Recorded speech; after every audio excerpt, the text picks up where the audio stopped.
Bonjour à tous. Aujourd'hui, nous allons voir ce qui sous-tend l'intelligence artificielle comme ChatGPT, l'informatique comme un PC, et plus globalement encore tous les systèmes automatisés comme un ascenseur par exemple, à savoir la logique. Pour cette exploration, on se base sur trois livres importants, Logique de Gaucher, Gribaumont et Thaïs. Ils explorent les méthodes logiques pour l'informatique, l'étude des programmes, l'IA. Notre objectif, c'est de bien saisir ce lien vital entre cette discipline, parfois vue comme très ancienne, et nos technologies actuelles. Alors la question c'est comment cette logique, parfois un peu abstraite, devient le moteur de tout ça. Ben oui, c'est fascinant. En fait, la logique, elle donne un langage rigoureux, sans ambiguïté aucune, Mhm. pour décrire comment les systèmes fonctionnent, et aussi comment raisonner dessus. Le premier volume, d'ailleurs, il retrace bien ce chemin, d'Aristote, Boole, qui a vu la logique un peu comme un calcul, jusqu'aux fondations mathématiques pour l'informatique. Le mot-clé, c'est vraiment formalisation. D'accord, formaliser le raisonnement. Ok. Et comment ça s'applique alors de manière concrète aux logiciels, ceux qui tournent sur nos ordis? C'est un peu comme des contrats très stricts pour le code. Elles permettent non seulement de dire ce qu'un programme doit faire, mais surtout de prouver, mathématiquement, prouver qu'il le fait correctement, sans erreur cachée. On peut penser à la logique de OR, par exemple.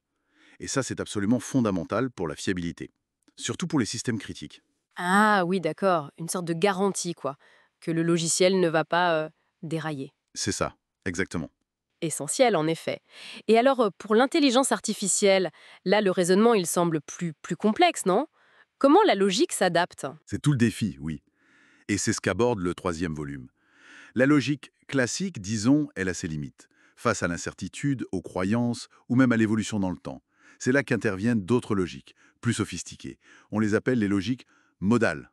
Modal, oui. C'est-à-dire, Qu'est-ce que ça veut dire?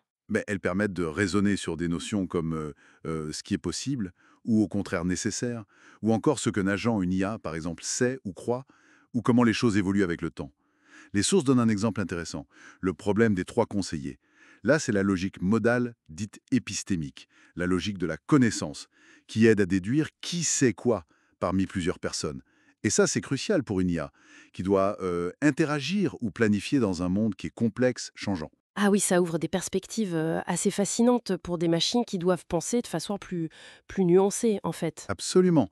Et ces logiques étendues, qu'elles traitent du temps, de la connaissance, ou même des obligations, des permissions, ce qu'on appelle la logique déontique par exemple, eh bien, elles fournissent les outils pour modéliser ces aspects plus subtils du raisonnement. D'accord. Si on essaie de résumer un peu tout ça, quel est le fil conducteur, le point commun? Le fil conducteur, je dirais que c'est vraiment cette puissance de la formalisation. Toujours, elle.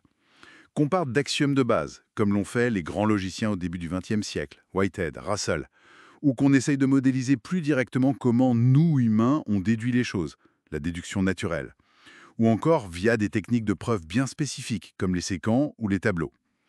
L'objectif, au fond, c'est toujours le même. Créer des systèmes de raisonnement qui soient rigoureux, qu'on puisse vérifier, et point absolument crucial pour l'informatique, qu'on puisse potentiellement automatiser. C'est ce squelette logique, cette structure formelle qui permet aux algorithmes complexes, y compris en IA, de fonctionner de manière cohérente. Donc, ce qu'il faut retenir de tout ça, c'est que la logique, finalement, ce n'est pas juste une affaire de philosophe ou de matheux dans le coin. Non, elle est partout, tissée dans le fonctionnement de nos outils, invisibles mais essentiels. La logique est au cœur de nos télécommandes, de nos gadgets en tout genre. Exactement. Et peut-être pour laisser une question en suspens, si cette logique formelle est si puissante, où est-ce qu'elle s'arrête? Quelles sont ses limites? On sait qu'il y a des paradoxes, comme celui de Russell sur les ensembles, ou les fameux théorèmes de Gödel sur l'incomplétude. Tout ça nous rappelle qu'il y a des frontières intrinsèques à ce que la formalisation peut capturer. Alors, la question c'est jusqu'où la logique peut-elle vraiment nous emmener pour comprendre ou pour répliquer l'intelligence, surtout face à la complexité, à l'ambiguïté du langage humain, du monde réel. Un défi que Frege avait déjà un peu entrevu d'ailleurs. C'est une question passionnante pour conclure. En effet, pensez-y la prochaine fois que vous utiliserez un appareil intelligent. Ne l'oubliez pas, à bientôt.